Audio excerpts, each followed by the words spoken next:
Yeah, I'll react to that, sure. Hey guys, the first gun ever. History Dose, great channel. I've seen a few videos from this channel. They're great, and I am very interested in this topic. I'd love to know what the first gun was. My name is Connor. If you are new, hello, sir or madam. I like to learn about history and watch things on YouTube.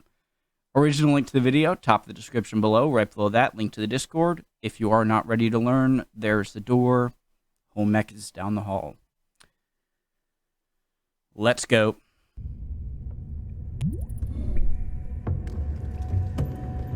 Over 1,000 years ago, this silk banner was painted and displayed in a Chinese cave.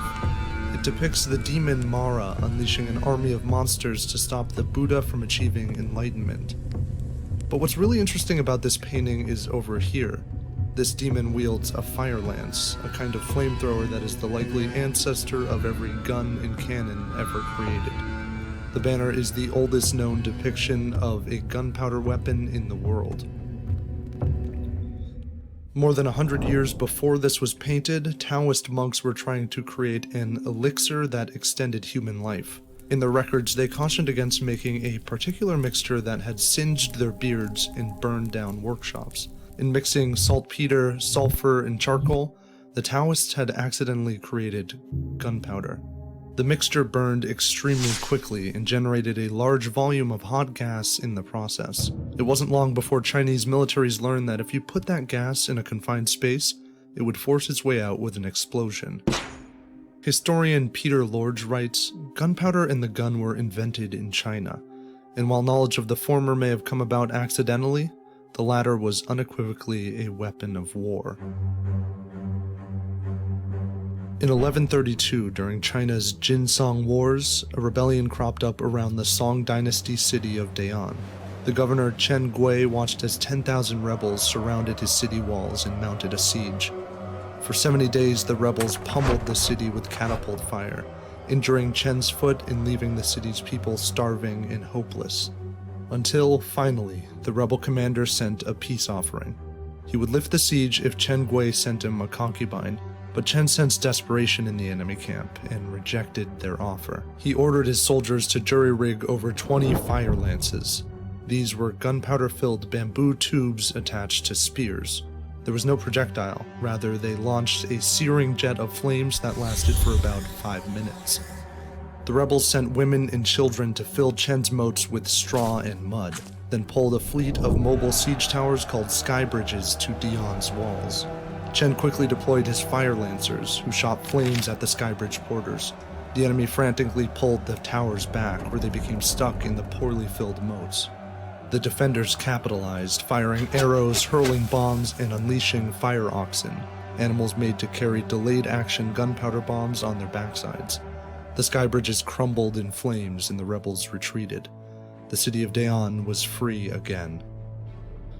From there, the fire lance was well on its way to becoming a true gun. A look through the records tells us that militaries began to see gunpowder's potential to launch projectiles. Troops began loading bamboo barrels with metal bits and through gun. A look through the records tells us that militaries began to see gunpowder's potential to launch projectiles.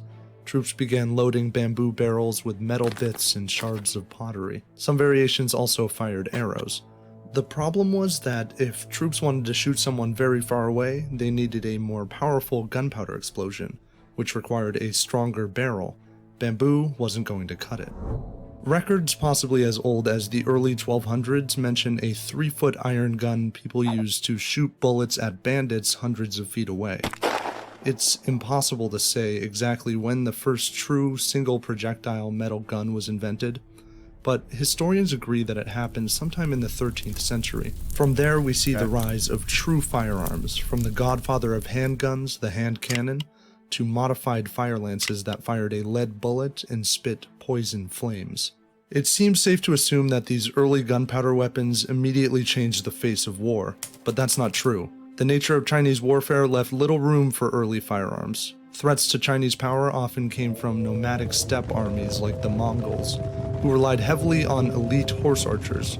Clunky, inaccurate gunpowder weapons that took minutes to reload were effectively useless against a flurry of arrows from stampeding Mongols. Instead, gunpowder weapons were best used in more secure circumstances, where their slow rate of fire didn't matter as much. The first of these circumstances was the siege. However, most armies still opted to try to scale the walls instead of destroying them, as Chinese city walls were usually too thick for early cannon fire to break through. Gunpowder weapons were mainly used in sieges by defending armies to keep enemies out. The second environment where early firearms found use was naval warfare. The Song Dynasty's navy often set enemy ships ablaze with gunpowder-enhanced projectiles. But their strong navy only held out for so long against the Mongol hordes.